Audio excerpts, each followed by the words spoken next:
Welcome to the All of You podcast, where we believe healthy relationships are created by growing individually and pursuing a healthy relationship with yourself. So let's take a deep breath.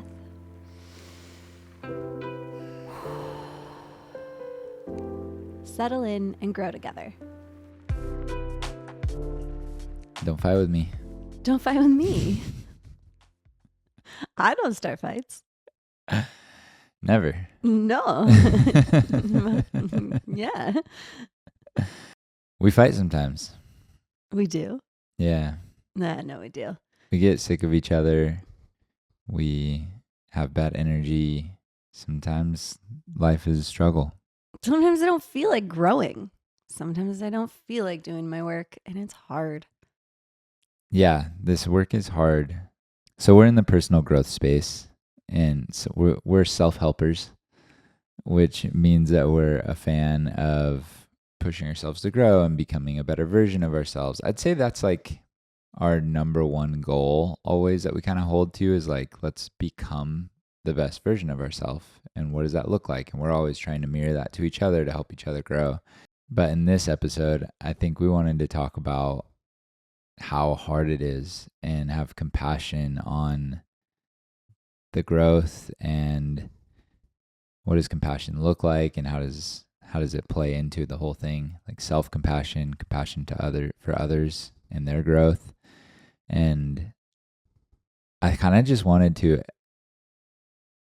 admit, because I think sometimes we sit on these microphones and talk almost like it's easy, like this work is easy, like, oh, defensiveness or resentment or don't do that.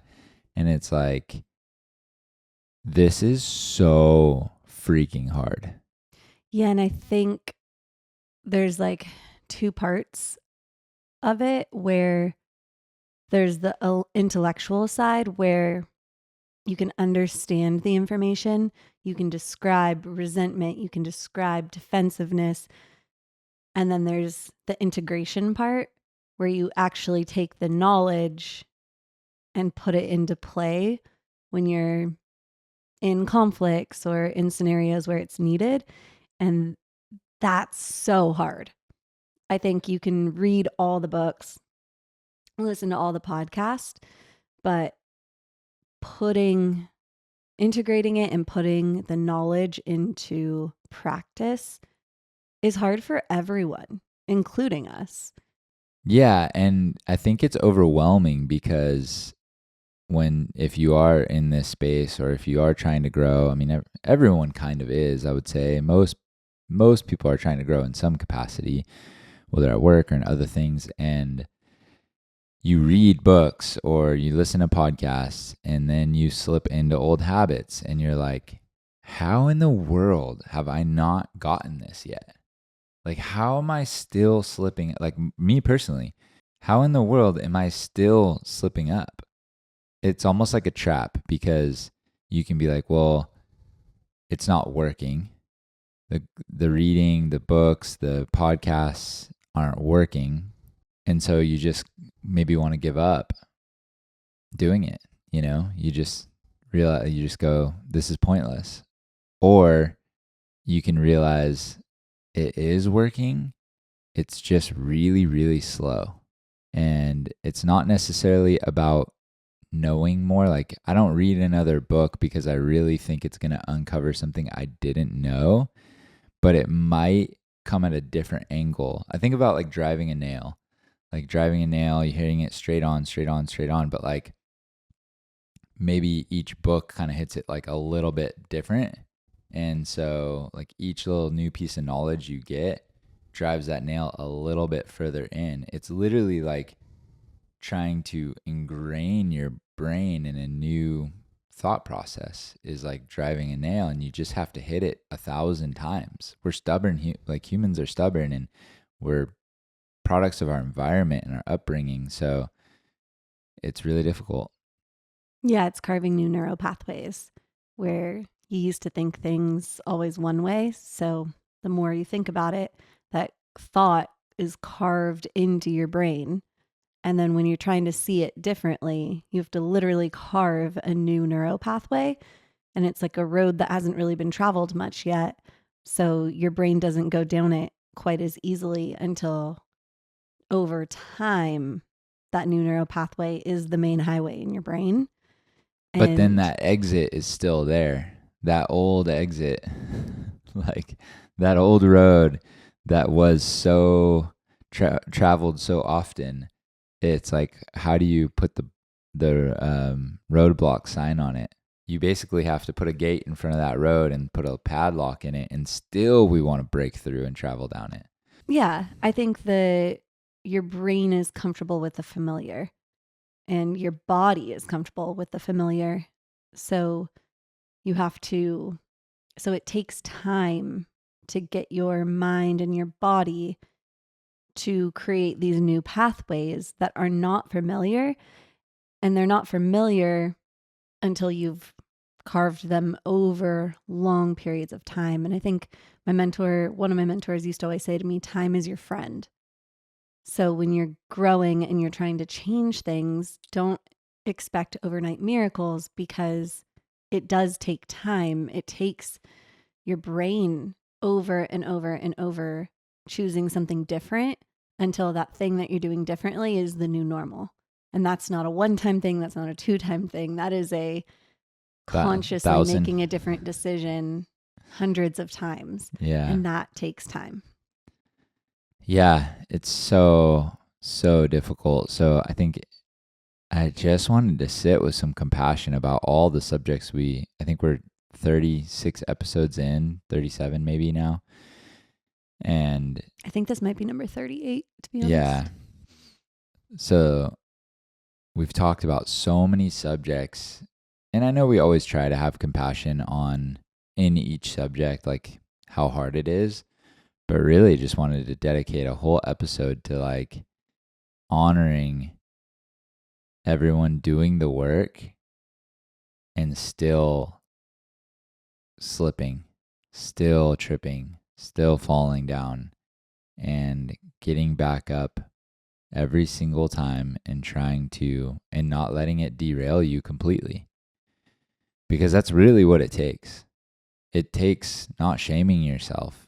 If you trip and slip and fall and get upset or get angry or react to some trigger, you can then be in your shame about it and literally take weeks to come out, or you can give up sometimes. And you'd be like, what's the point of this whole thing? Like, and feel like nothing's working and convince yourself of that. Your old self wants to claw back and be like, you haven't grown. See, you're still that same scared kid or whatever it is, your thoughts that you have. And I have those too. My scared little boy sometimes wants to come out and tell me I'm still this, hood rat kid with no dad from Oceanside that doesn't know anything about any of this. Or the kid that barely graduated high school, or the kid that, got married young and then couldn't hack it and got a divorce. And so like I have imposter. It's just all of this like old narratives in my brain that will make me feel like I'm an imposter if I listen to them. And I win the battle 99% of the time. But there are moments where I slip and I listen to one of those thoughts and I get irritable. And then I'm out of reality. I'm kind of back in my old version. Yeah, and I have that too, and it's really easy when that happens to spiral into, oh, I'm not healing, I'm bad, I'm never going to grow. Like all these negative thoughts come rushing in, and for me that's just a lot of my shame that comes up, and that's where something I'm always trying to work on, it's so hard, is having self-compassion. I find giving compassion out to others easy. You're great at it. It is like I can be compassionate. I about anything. Like it's Mm-hmm. so easy when it comes to others. When it comes to myself, there's no harsher critic, and it's taken me work to learn how to show myself compassion. And it's so important to do that because that's what helps stop the shame and stop me from spiraling. And it actually helps me to course correct faster when I can go, oh, I made a mistake. I'm human. I'm going to make mistakes. Healing is 2 steps forward, 1 step back. It's okay that I messed up. I'm going to get back on the horse tomorrow. Like that's where I should go. And when you go that route, you fix things so much better. It's kind of like when you get in a fight with your partner and you're actually in the wrong, but you get really I defensive. don't know what that's like. We don't fight. And I'm never in the wrong. So, but no, when you get in a fight with your partner and you're really defensive, but if you just owned it and apologized, like the fight would go away. But instead, you stay like defensive, and so the fight just goes on and on and on and on and on, right? So like there is the ticket to squash it, and you're like, I'm not squashing it. Self compassion is the ticket to squash the shame and all of those uncomfortable and bad feelings about your mistake. But in those moments, it's really hard to choose self compassion. And I think that's relatable for not just me, but most people are the harshest critics of themselves and not others. Yeah. And when you hold yourself to that standard, it ends up not behooving you because in your shame, you struggle to admit that you're wrong. It's like you may not choose the right pathway when you're so harsh on yourself, when you're not viewing yourself as a human, but you're viewing yourself. It's like perfectionism. Self-compassion allows you to get back up, and self-compassion allows us, if we get in an argument, if we misstep, get triggered, our old selves claws back, it allows us to continue to do this podcast. It allows us to coach other people, because if I didn't have self-compassion, I literally wouldn't think I could be a coach unless I'm perfect. And that's the whole trap, because I'm never going to be perfect. So I just have to have compassion on myself and keep getting back up. And over time, I'm always going to continue getting better and better and better. And I'm way better. I'm way less reactive. I'm way more healed from my childhood wounds. I'm way less in my shame than I was 3 years ago, than I was 5 years ago, than I was 10 years ago. So you have to like validate that progress and just see it's nonlinear. Like, even though I may be great today, tomorrow I could slip. Kind of always just have this compassion that allows yourself not the freedom to slip. Like, I don't want to slip, but the hand to pick yourself back up when you do. Yeah. So what does someone do if they're deep in this work? They're healing, they're, years in to their healing journey. They've been reading books, they've been growing, but they're still getting really, really anxious. They're still having, maybe not a slip up day, but a slip up week or month, and just feels defeated. What's the hope? Well, the past week, it's getting into reality of the past week doesn't define the next week. Or just because I made a mistake this week doesn't mean I can't change it. It's flipping the negative script into a positive script. And I don't say that in the sense of like toxic positivity. I say that as in accepting that you made the mistake, but not shaming yourself for making the mistake. And that's something I have to do when I do make a mistake, when I do slip up. I have to remind myself it's okay to make mistakes. I am human. I can't expect to be perfect. No one is expecting me to be perfect. And so it's all of for me, the tool is reality statements and then trying to get 1% better the next day. So not expect, if you had a week where you made the mistake 7 days that week, I don't know what the example of the mistake is, not expecting that on the 8th day, you're going to be perfect and do everything correctly, but do things 1% better. Maybe it was that you overslept and you were late to work 7 days in a row because you're not feeling well emotionally. And it's going, okay, tomorrow, like I'm going to get out of bed at this time, and not expecting the whole rest of the day to be these monumental changes, but just 1% saying, like, I'm going to make this commitment to myself and I'm going to hold it. So accepting the mistake, validating where you're at, not being unkind to yourself. Be kind and loving towards yourself and where you're at, and then trying to shift into just a little bit better than you were the day before. And then celebrate the wins. If you are making progress and you're climbing out of the hole, every step you're taking out of the hole is something to celebrate. Yeah. Yeah. If you're on this personal growth journey and you are struggling, welcome to the club.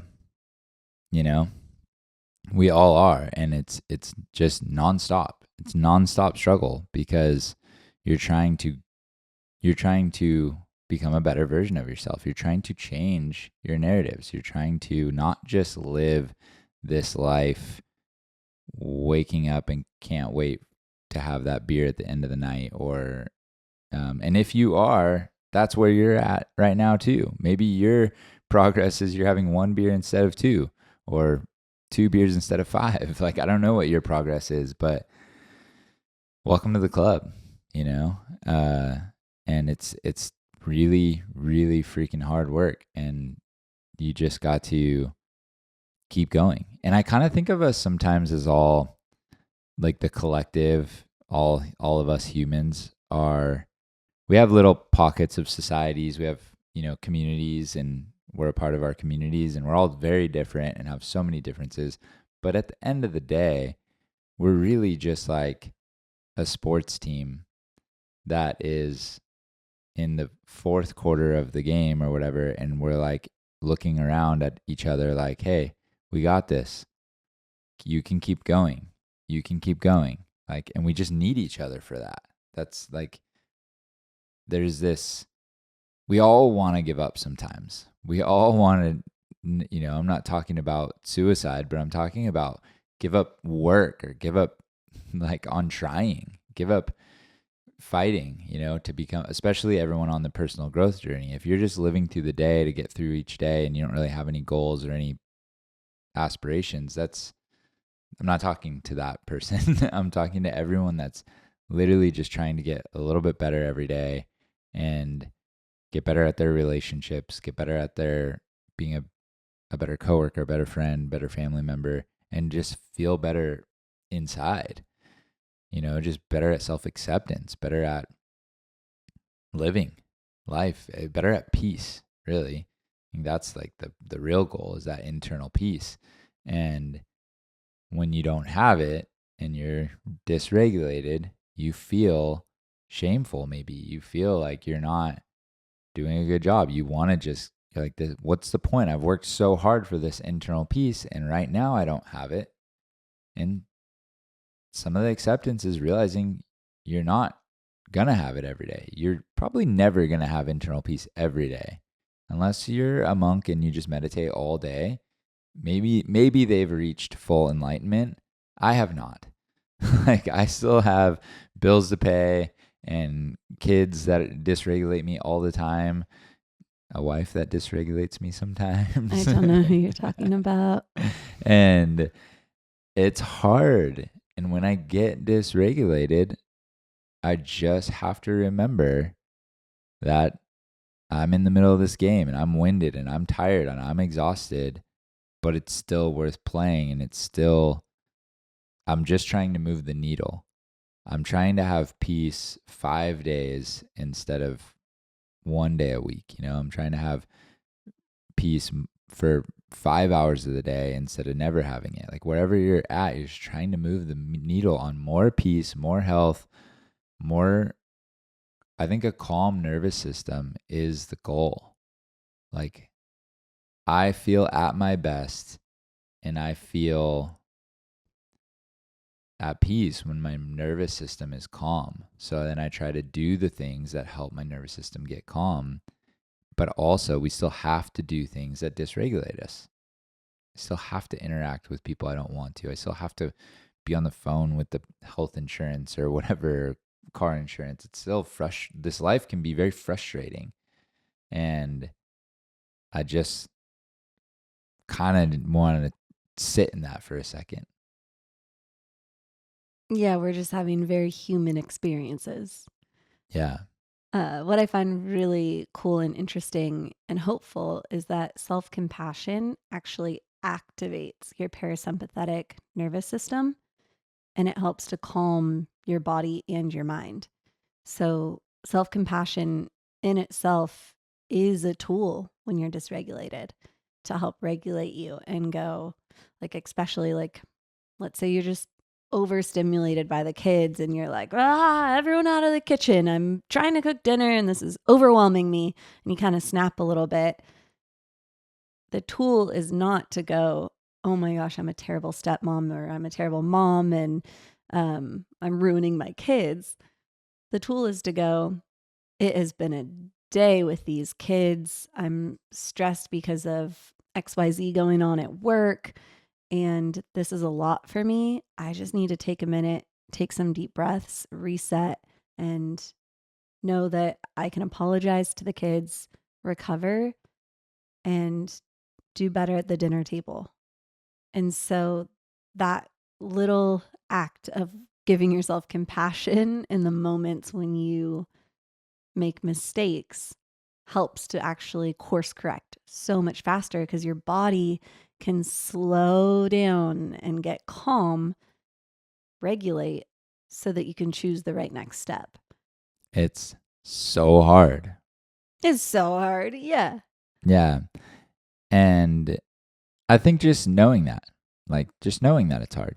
And then that allows you to have so much gratitude for the growth that you have done. Like, look back. I would encourage everyone to look back at where you were a year ago or 2 years ago or 5 years ago and go, wow, I don't react that way. Like, validate that growth, because without validating that growth, you can get stuck in a never good enough state, And a never good enough state is, you can still accomplish a lot of goals.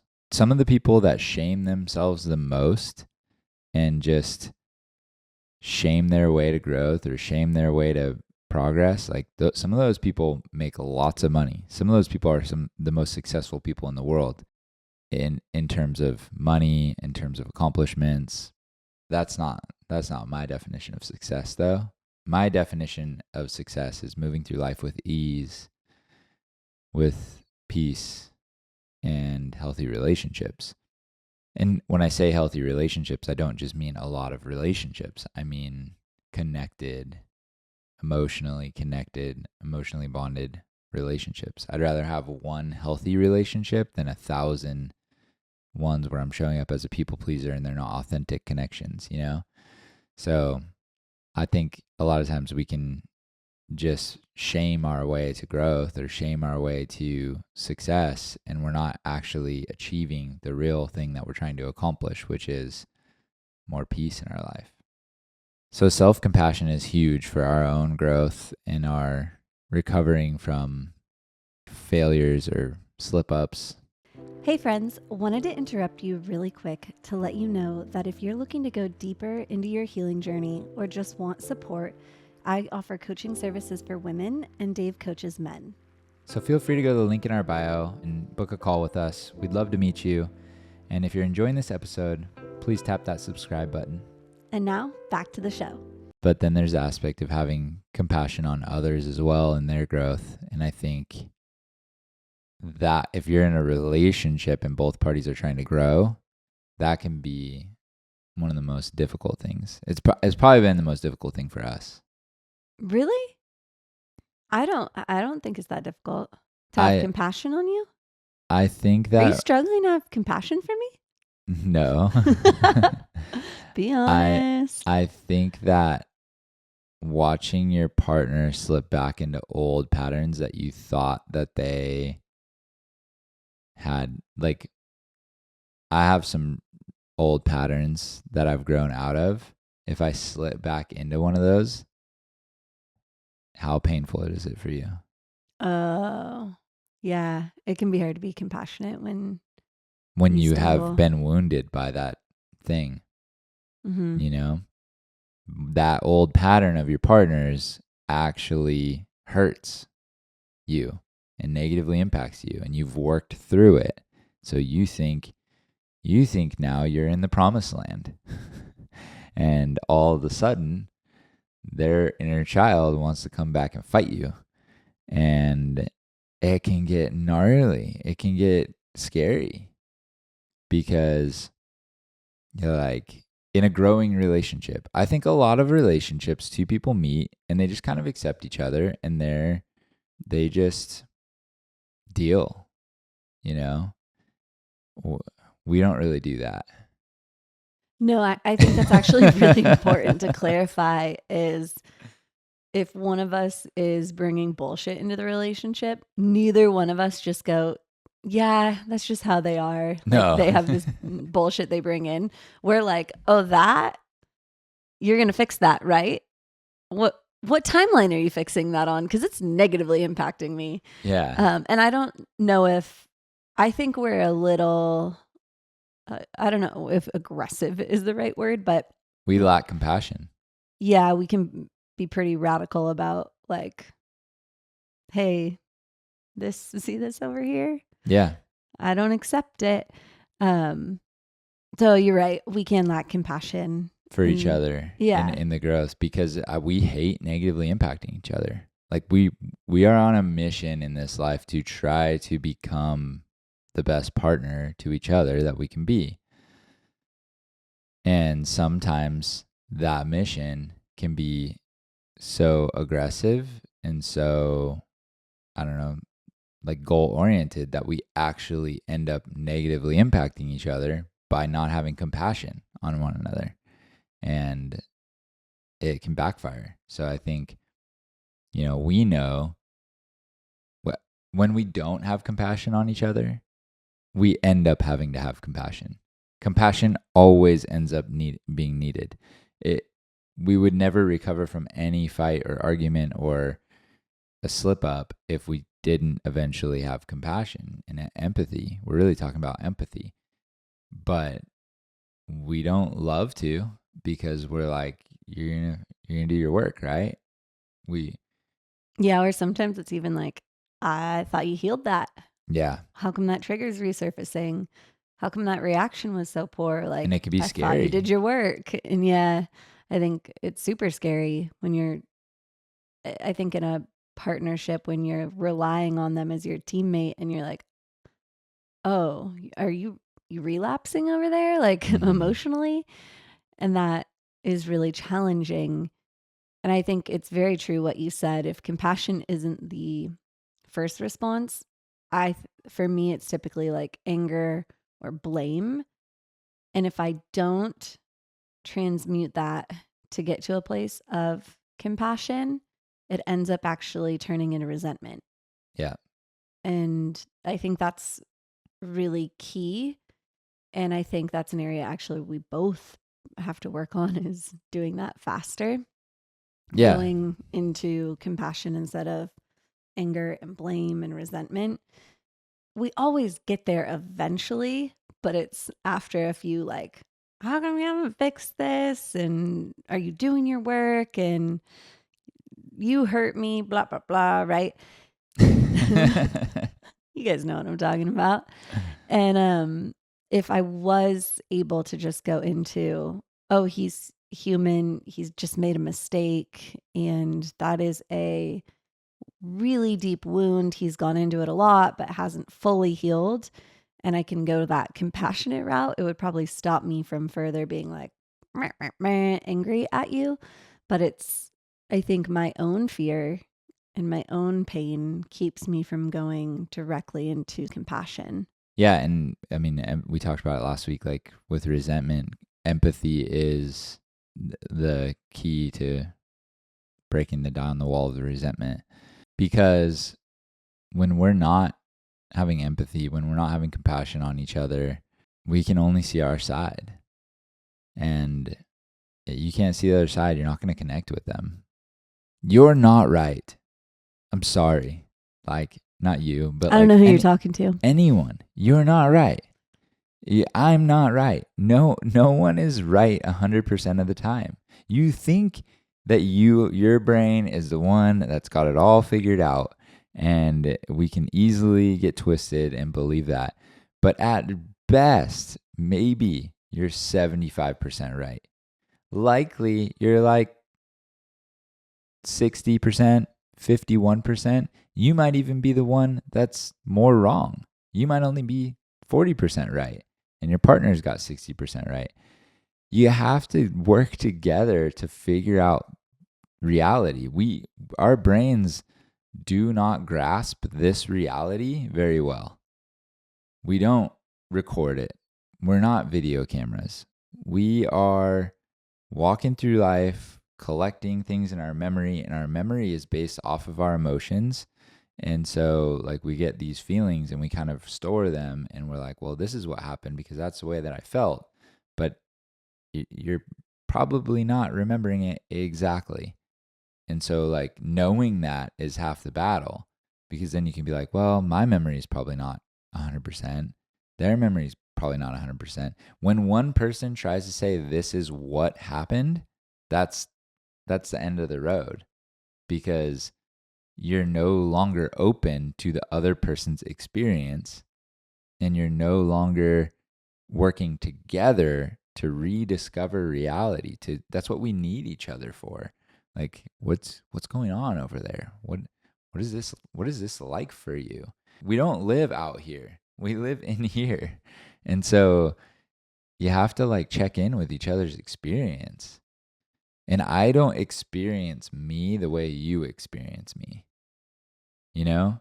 So I don't really know I can't say how I'm coming off. I can't say I can say what it's like in here, but I can't say what it's like for you to experience me and my presence and my attitude or how I show up in this world. I need you to help me see how I'm, like, to help discover my self-awareness. I can only become so self-aware when I'm working internally. Like, we need each other to kind of mirror back to each other things. And so as we work through this life, compassion is the key to not cutting off connection from everyone. Like, oh, what is it like for you? When we were in this argument, how did you feel when I said that? Or because you'll be like, you said it like this, and I'll be like, I didn't say that. And then we get caught up in the semantics when we're not even really ever going to say the same thing, because what I meant in here was different than how it came across out here. Does that make sense? Mm-hmm. It's wild. It's a A little weird. bit wild to follow, but it did make sense. Passion is the bridge. Yeah, I think it's also the bridge to inner peace, because it actually Tell me more about that. compassion is the bridge to inner peace, because it actually creates the foundation in which you can heal on, because compassion is what allows you to feel seen, heard, valued. And I think a lot of healing is feeling those things, is feeling seen, heard, and valued. When you don't feel that, when you can't give that to yourself, it's really hard to heal. I think self-compassion is what allows us to have the foundation for us to heal internally, and keeps us from spiraling into shame and self-criticism and negativity towards ourselves, and allows ourselves to go, I was just a child when that happened, or I, just made a mistake and I can make mistakes. Like, compassion is that foundation in which you can look at old you or yourself with kindness and curiosity, instead of blame and self-loathing. But then compassion for others is a gift to them to allow them to heal, and saying, "Hey, yeah, you made a mistake, but I see I see you. You weren't trying to hurt me. You weren't trying to do something bad. You just made a mistake. You were a little off on this one, and that's okay." And not kind of whipping them for doing something wrong. It's being able to see the human. It's this: the human in me sees the human in you, Mm-hmm. and that's a gift to give someone who is reeling in the mistake they made, or the thing they said that they shouldn't have, or the thing they did that they shouldn't have. That's such a gift to be able to give. Yeah, and the way this has helped me a ton is this compassion has helped me a lot with the older generation, because as we get more tools, I mean, our generation, I was born in 1986. Like, the internet wasn't really popping in 1986. And so I've experienced the world in a not with basically no cell phones. No one had cell phones, maybe a pager here and there or a car phone. But like, to getting into my 20s when the iPhone came out, and now we have, in my 30s, we have the whole internet in our pocket that works good everywhere. You can Google, and now we have AI and Chat GPT. So like, the tools and the access to knowledge has literally transformed in my lifetime and in our lifetime. And this compassion on older generation, and I think we're probably the generation that's hardest on our parents, Oh, for sure. because Yeah. we've made the biggest jump in our lifetime. Like, the massive amount of knowledge in our lifetime is just insane. And it's hard on, people that didn't come from an age of the internet and only ever had access to what their parents taught them. Like, depending on what village you grew up in, what city, what town, what knowledge your parents had access to, there wasn't a whole lot of ability to gain knowledge unless you went to a good college, or people somehow, through the conduit of like the book clubs, you were able to get access to new books or new ideas. It was really difficult. And there wasn't Amazon to just order every book like before the internet. It was like kind of whatever got recommended to you. So yes, some people found their way out if they were working hard enough to find new knowledge, but I would say like it was really difficult. And I think having compassion on that and understanding on like my parents, like but the thing is, compassion isn't access. So like, I can be really compassionate on somebody who has abusive tendencies. I can be really compassionate on somebody who's, if your partner has a sex addiction, you can be really compassionate on them. That doesn't mean you're going to allow them access to you until they resolve that, or whatever it is for you. Like, compassion doesn't equal access, but it does equal a posture in your heart towards that person, and a Yeah. clearing of resentment. And that's the bridge to the inner peace. Because when you have that compassion, you don't have to hold anger. I don't hold anger at my dad for, his life. Yeah. I think that's all kind of an interesting thing, or that's all an interesting dynamic that we're currently seeing play out with the rise of therapy and the rise of psychology becoming more mainstream knowledge, and these tools being mainstream knowledge of like even boundaries. And in the past generations would really condition their children into believing, I raised you, so you owe it to me to keep me in your life. Keep me in your life. Yeah. Answer when I call you, come home for Christmas, be at my birthday party, whatever it is that specific person is like saying their expectations are.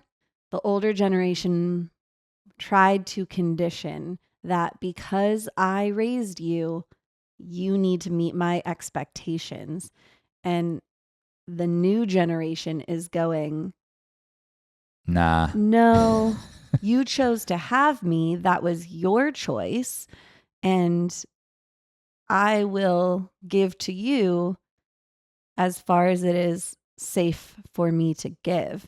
And if you are not a safe person, I will put boundaries in place. And the old generation is like, if they're not doing their work, that it's creating a ton of conflict and it's widening this gap of separation. And they're like, my kids are ungrateful for everything I've done. And the kids are like, yeah, when I come home and see you, you're low key abusive. You're triggering me from these behaviors from my childhood that I couldn't stop at the time. And now I can. So you either have to grow and change these behaviors that are harming me, or I'm not going to see you as much. And the old generations are like, this is not how it was supposed to be. And I think that's a large shift that's playing out right now. I see it in a lot of my friends' relationships with their parents. And I think there's a lot of interesting conversations on social media about it. It was fascinating. There's this woman on TikTok who has an entire TikTok dedicated to her sons being estranged from her and how wrong it is. And no way. Oh, it's so fascinating. And she like talks about the behaviors that she does that like, if you have any awareness or read into psychology, you're like, oh my God, this is the most abusive behavior. And she like says it and she's like, and then my sons don't want to see me. Like, this is wrong. Is she like blown up? Yeah. And literally the comments are just a bunch of people roasting her. And she doesn't care. She's like very stuck in her ways. And all the comments are like, I see why your sons don't want to talk to you. And then the comments are like, this TikTok is probably not helping you with reconciliation, right? Like, and it's like watching a train wreck. And I'm like, this woman needs help. What is happening? I mean, you can find anything on the internet. I was fascinated right now by this. Yeah, I went really far down this rabbit hole. I love it. I think this is a really interesting topic we kind of stumbled into, but it has to do with compassion because I do think talk about two people that don't see each other's side right now. It's such a big gap in how we were raised, and just and you talk about exactly that, like up until our generation, I don't know if really the world or society would give someone permission for being estranged, where now it's completely okay. There's this huge gap and it's this great, I think it's like this great release, but it's also a lot of accountability because we have kids and the girls are, how we raise them will determine how much time they spend with us later.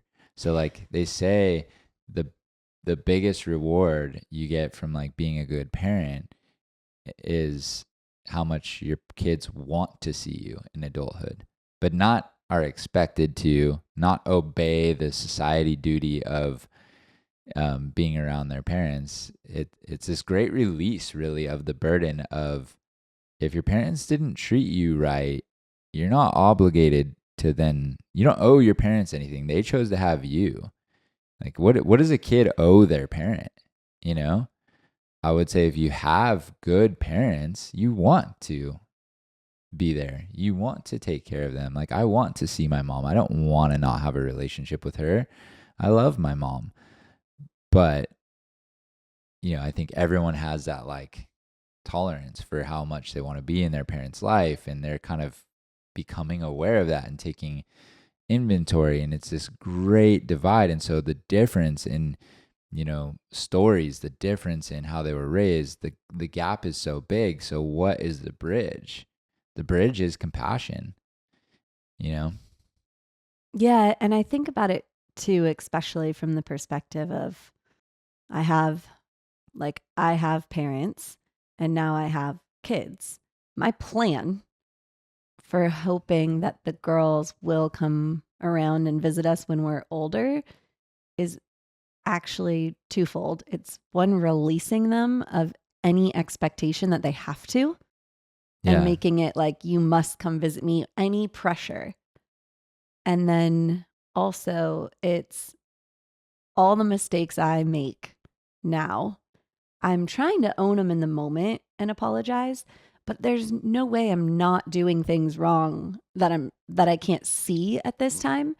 And so when they do at some point come around, when they're in their 20s, 30s, whenever, and say, "Hey, Shivy, it really hurt me when you would do this when we were younger," I'm just going to own it. In owning it and apologizing and having zero expectations of them, I think that they're going to want to come around. And that's really based upon how my parents have handled it with me. They're not like, we expect you to see us X amount. They're like stoked when they do see us. Mm-hmm. And if there are things that I have brought up things to my parents where I'm like, "Hey, I didn't like this when I was younger. This hurt me, yada, yada." And they've both been like, "Oh, I'm so sorry. Mm-hmm. I had no idea." And that builds so much trust. Yeah. And you're like, "Okay, you're safe. I want to see you as much as I can." Yeah. So it's, I don't know, it's an interesting little strategy, but. And they didn't have the near amount of the tools that were flying around in the internet and all that. Like there's just a lot of compassion that comes with that, is like for my parents as well. Like they just didn't know what they didn't know, And I can give so much compassion and so much grace for that. Yeah. Yeah, they just literally fell into life without, if you didn't know something, you couldn't just YouTube it. Like if you were in the middle of divorce and you didn't know if you were being treated right or the other person was, you could ask friends, but if your friend group wasn't good or healthy, you were going to get mirrored the right things. And what do you do? I mean, I'm sure there was some classes or courses or schooling in, 1992, but like there wasn't a lot. It was in the internet. You couldn't really, I mean, I don't even think we didn't have dial up until probably 2000 in my home. Like 2000, 2001, we actually had a computer with the internet. So, Well, and I think beyond even being able to research on the internet, some of the actual research that is available now wasn't even created then. Like my parents went to church where it was told that spanking was the way you should discipline your child. I was told that still when I was 25, like that when I had kids. That was told as yep, that is the right thing to do. And now all this research has come out of how terrible it is and abusive it is and all these negative impacts of it. But that they were doing what they were told was the right thing at the time. And so I don't have any I can't believe you did that to me. It's like, well, yeah, that was what you were instructed to do and you thought it was the right thing. And so I have a ton of compassion and grace for that. I think it's wrong to hold someone to the expectation to do something that they didn't have the knowledge they even should do. But then on the counter side, once there is now knowledge of new information, it's like, hey, can we talk about this? And can we talk about that? Yeah, we won't have the same card to pull. That we didn't have the internet or we didn't have research. Like the information wasn't out there. Like we don't have that excuse. This generation of parents right now, that if you're having a kid right now or you are, you have a toddler, your kids are not going to give you that same leeway. Well, especially us. They're going to be like, "Dad, Shivy, You had a podcast on this. Come on. Like, we're going to have like Yeah, no we're setting leeway. ourselves for no leeway. But the thing is, like, I'm prepared for that. And I'm prepared to own it. And I'm prepared to go, yep. And so whatever mistakes I'm making right now, whatever mistakes in their childhood I'm making right now, I'm prepared to own fully and take full accountability for all of it. And that you just have to be prepared to do that and appreciate it if they do. If they come back and highlight it to me later, I will greatly apologize and go, thank you for telling me. I wish I could go back and change it. I didn't know what I don't know. And that's the self-compassion. Because if you can have that self-compassion and hold that for yourself, you allow yourself the freedom to live and just try your best and go for it. You're not trying to be perfect. You're not trying to, there's no way to know everything. We research this stuff like dogs. Like we are obsessive over trying to learn all this so that we can say the right things on this podcast, so that we can help the people that we coach. We are obsessive over learning all this, and it's just, I don't know, we are geeks, and this is so, we talk about this stuff off mic all day long. We're that obsessive over it. And like on date nights, we talk about this stuff. And we love it and we laugh about it, honestly, and we have fun doing it. But we still aren't going to know it all. There will be things I miss. There's something I'm not thinking of, you know? And new information is going to come out all the time, and that's progress. And we're just a time stamp in time of what is relevant to our generation, and not even our generation as a whole, but just like our generation in like where we're from in our culture. We're a representative of our experience, and that's all I can be, is the best that I can do to represent myself well, you know? You got to just give yourself the ability to just be that, and permission to fumble along the way. Like, I don't know, we could make a huge mistake on this podcast and say something that's like determined wrong and get canceled. Yeah, well, we had to talk through that when we were first starting, and actually say that's totally something that could happen.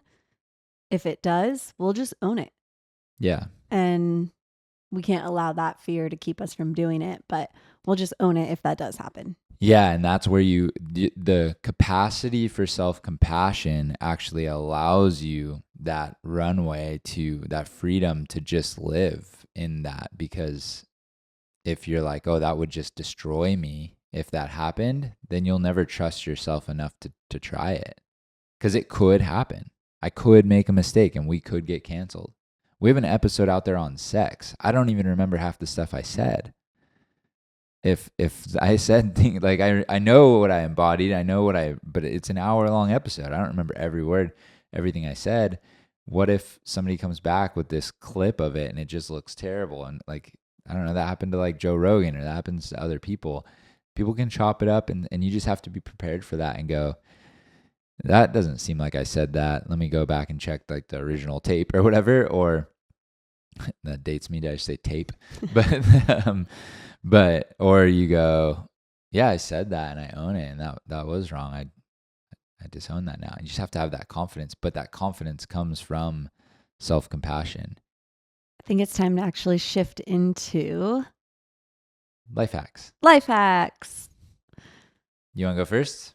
Yeah, one just came up as we were talking, and this one is a shout out to my Auntie Kathy, my Auntie Cleo, and my mom. They have taught me, and they say this all the time. They go, feed them and they will come. And they say this because, and it hit me as we were kind of talking about the dynamics of the older generation and our generation. They've said that if you want to see your kids, cook for them. And we just, this past New Year's, we were going up to my cousin's house to celebrate New Year's. And I mentioned that to my mom, and I was like, oh, we're going to stay there. So I don't know if we'll see you guys. And she said, oh, well, if you would want to come early, I'll have dinner made for you. Here's 3 different options you can choose from, and I'll bake an apple crisp. And I went, oh, that sounds really nice. Okay. And picked an option, and we were there for dinner. And it was like, I knew that what she was, and there was no pressure, but I knew what she was doing. Yeah, She we was don't like, expect it. I don't expect it. And she doesn't expect that we come, but she knows, like, oh, if I just make them a meal and treat them really well, they'll want to spend time with us. And it works like a charm. It's the concept of giving with no expectation. Mhm. And that just, it's the best. It is the best when somebody gives with no expectation. And then you want to see them more because you They- know that you're going to be treated really well. Yeah. And I think it's why we go up there as much as we do. She makes it feel like we're at a bed and breakfast when we go and stay with them. Yeah. And not saying that other people need to do that. I think my mom's uniquely gifted at doing that, but it doesn't hurt. If you want to see your kids more, treat them really well. And I promise you, people go where they're treated well. Mm-hmm. And you'll see your kids more if you treat them better. Yeah. To love well and give without expectations, you will always get more back. But so much personal growth has to happen to be able to do that, because it's like insecurity can keep you from, people can give 2 or 3 times and then get resentful. You can give and give and give, and then it doesn't come back to you yet, and you get resentful. My life hack is something I heard that kind of correlates with it a little bit, which is whatever thing that you want to do is going to take way longer than you think. And until, it's actually a quote from Hermosi, he says, until you have 1,000 hours in doing that thing, you're not going to fully understand what it's going to take to even do the thing. So whatever idea you have, whatever thing that you want to try, this business you want to create, or a podcast, or a book you want to write, or whatever you want to do, like, until you've done it, you probably aren't going to have an idea of actually what it's going to take energetically. And I think it's the same holds true in giving. If you want to give, if there's somebody listening, a parent listening, that's like, oh, I'm going to start cooking my kid meals, it's going to take way longer than you think. So when you want to build trust with your partner back again, if you've hurt them, whatever you're trying to do is all, like, anything I try to do, I always put a time on it. Like, oh, it's going to take this long. It always takes way longer than I think. And just having that expectation of, like, I'm prepare myself. If I'm going to give and try, if I broke your trust and I'm going to try to win it back, it's going to take way longer than I think, and just sit in it and just build my capacity to sit in it for longer. And that actually leads to more success in the long run if you're just willing to push through that part, All right. Well, thank you all for listening today. If you enjoyed the episode, please hit that subscribe button, and we love you, and we'll see you next week. Love you guys. Bye. Bye.